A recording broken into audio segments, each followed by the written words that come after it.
La psicosis puede presentarse en muchas formas diferentes. Algunas personas pueden ser extremadamente peligrosas, o puede ser simplemente que alguien lucha por lidiar con sus propios pensamientos que se salen de control. Esto y mucho más en nuestra lista del top 10 de hoy. Viene el número 10, Belle Gunness. No debería sorprender que algunos asesinos en serie hayan sufrido algún tipo de psicosis. Con Belle Gunness era el año de 1909, por lo que no habían los mismos servicios médicos disponibles para diagnosticar a alguien con psicosis. Pero solo escuchen lo que hizo esta señora, y les dejaré ser el juez de este asunto. Belle Gunness se mudó a Estados Unidos desde Noruega, para así comenzar una nueva vida junto a su familia. Bueno, en realidad ellos la pasarían mucho mejor que ella. La familia dirigía una tienda de dulces y unos años después la tienda se incendió. 2 de sus hijos murieron y también murió su esposo. Ella estuvo bien y ganó un montón de dinero con todo esto luego de cobrar los seguros comerciales y de vida.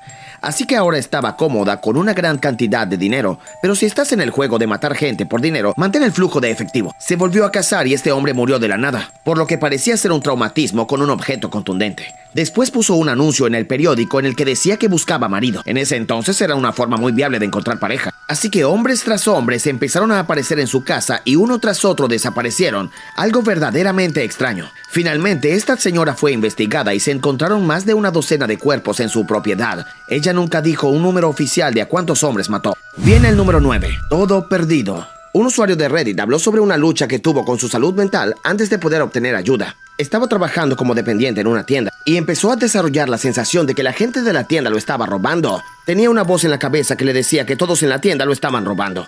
Trataba de sacarse la voz, pero seguía hablándole más y más fuerte. Finalmente enfrentó a las personas con las que trabajaba y fue despedido. Después de esto, le resultó imposible conseguir un trabajo porque sospechaba de todos los que lo rodeaban. Esta voz en su cabeza le hablaba constantemente. Intentaba bloquearla, pero simplemente no podía. Al final tampoco pudo seguir pagando la renta y terminó en la calle. Durante 2 años estuvo perdido sin un lugar a donde ir, hasta que pudo obtener ayuda a través de un refugio. Una vez que lo medicaron adecuadamente, fue como la noche y el día, las voces cesaron y pudo volver a vivir una vida normal. Incluso consiguió empleo. Viene el número 8. Se volvió extremadamente cruel. Una historia en Reddit hablaba de alguien que tenía un caso grave de psicosis y básicamente le hizo perder la empatía hacia todos. Era cruel con todos, incluso hasta perder el contacto con todos sus amigos y familiares. Lo que había pasado era que escuchaba voces y le decían que todos hablaban a sus espaldas. Eventualmente estuvo tan aislado que solamente empeoró las cosas. Pero afortunadamente pudo tomar conciencia de que esas voces eran el problema. Así que buscó ayuda y logró resolver su situación. Viene el número 7. Voces escuchadas.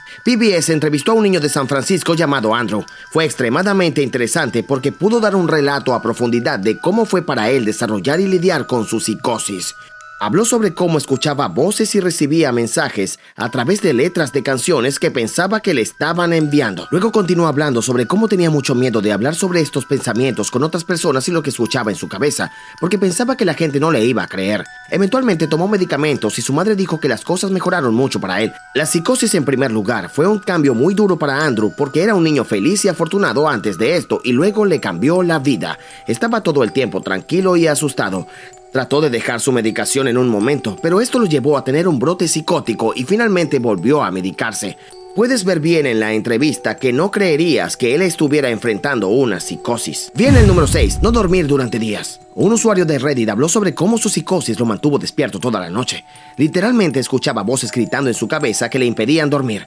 Esto era tan aterrador que a veces pensaba que había alguien en su casa.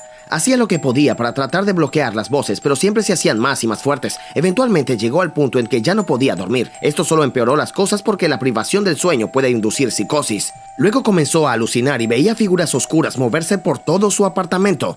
Esto duró días. Finalmente se cansó tanto que se desmayó y se durmió durante 24 horas completas. Cuando despertó, las voces seguían ahí, pero más tranquilas, y de inmediato fue a buscar ayuda. Una vez que tomó su medicación, contó que su vida mejoró enormemente. Algo que es muy importante tener en cuenta sobre esta historia es que la persona que la escribió dijo que esperó mucho tiempo para obtener ayuda, porque le preocupaba que pudieran encerrarlo en una institución mental. Y una vez que recibió ayuda, se dio cuenta que era lo mejor que pudo haber hecho. Viene el número 5. Fue una misión. Mike Hedrick, bloguero y autor, habló sobre su lucha contra la psicosis. Empezó a escuchar mensajes de la televisión y pensó que había sido elegido para salvar al mundo. Comenzó un diálogo en su cabeza diciendo que estaba destinado a salvar al mundo y tenía que salir en misión. Toda la entrevista es muy interesante porque entra en detalles sobre cómo su psicosis le hacía justificar sus pensamientos, aunque parecieran muy extravagantes.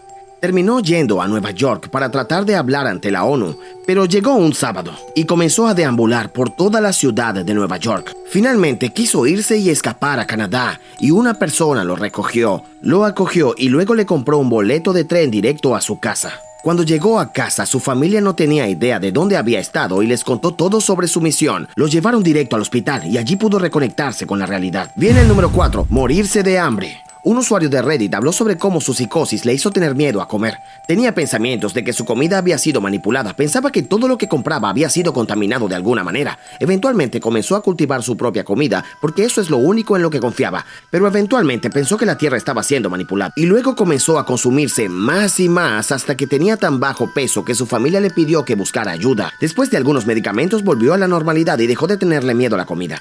Viene el número 3. Construyó una casa de asesinato. El mundo es un lugar aterrador y estamos aquí viviendo en él. H.H. Holmes es una de las personas más terroríficas de la historia. Era un estafador convertido en asesino en serie. En 1895 construyó lo que más tarde llamaría su castillo del asesinato. Imaginen esto, un hotel enorme, que parece normal, pero en realidad está diseñado para matar personas y deshacerse de los cuerpos. Este tipo tenía habitaciones que tenían tuberías que conducían a ellas para poder llenarlas con gas venenoso. Había entradas secretas en las habitaciones para colarse por la noche y matar personas. Habían ductos en las habitaciones que conducían a un canal engrasado para poder deslizar los cadáveres al sótano y descuartizarlos para su propio placer enfermizo. Y si eras lo suficientemente astuto para escapar de sus trampas, habían pasillos que no llevaban a ninguna parte y puertas falsas que no se podían abrir. Suena como una película de terror, pero todo fue real. La forma en que pudo construir esto fue mediante un contratista y antes de que hicieran el trabajo suficiente para darse cuenta de lo que estaban haciendo, los despedía y contrataba a otros. Este tipo era claramente un psicótico. Viene el número 2, pensando que tienes que matar a John Travolta. En los años 70, la cocaína estaba de moda en las calles y la gente la consumía como loca, sin tener idea de lo malo que podía ser para la mente y el cuerpo. Hay algo llamado psicosis de la cocaína que las personas pueden contraer al consumir demasiada droga. Se quedan despiertos todo el tiempo y se vuelven extremadamente paranoicos. Y esto es lo que le pasó a Freddie Prinze Jr. Fue una de las estrellas más grandes de su tiempo, uno de los mejores comediantes de su tiempo y la estrella del exitoso programa Chico and the Man. Por un tiempo fue el tipo más grande de la ciudad, pero Hollywood es vulnerable y finalmente llegó un nuevo semental joven, el cual era John Travolta. Comenzó a tomar el lugar de Freddie como el mejor de la ciudad y debido al uso excesivo de drogas de Freddie, comenzó a entrar en un estado paranoico en el que pensaba que John Travolta lo estaba robando, quitándole la fama. Así que comenzó a idear un plan para poder matar a John Travolta. Fue y compró una ballesta, fue a la habitación de John Travolta en el hotel, llamó a la puerta y cuando este no respondió, disparó 3 flechas directamente a la puerta. Obviamente, Freddie Prinze Jr. nunca tuvo éxito con su plan y lamentablemente, debido a su deterioro mental, terminó quitándose la vida. Y viene el número 1 de la lista, abuso de su práctica. A veces las personas que parecen normales pueden ser las más psicóticas. Harold Shipman, también conocido como el Doctor de la Muerte, es uno de los asesinos en serie más notorios de la historia moderna. Tenía una práctica médica que le permitió conocer de cerca a muchas personas mayores. Debido a eso, los asesinatos pasaron desapercibidos por años. Pero después de que llegó al límite y la gente comenzó a investigar su práctica, se supuso que había asesinado a más de 200 personas. Les inyectaba una dosis muy alta de diamorfina y luego las incineraba para que no hubiera ningún cuerpo al cual hacerle autopsia. Finalmente, un empresario de pompas fúnebres y el dueño de un crematorio notó que había una cantidad excesiva de certificados de cremación que él había firmado en comparación con otros médicos. También muchas de las personas a las que cuidaba morían sentadas. Por lo general, cuando las personas están enfermas y a punto de morir, están acostadas. Fue condenado en el 2000 a cadena perpetua sin libertad condicional. De acuerdo, amigos, yo soy Che Durena. Esta fue nuestra lista. Gracias por acompañarnos. Ahora, Belle Gones. Ahora con Belle Gones. ¿No? Ella nunca dio una cuenta inicial de cuántos... Finalmente, el dueño de las pompas fúnebres y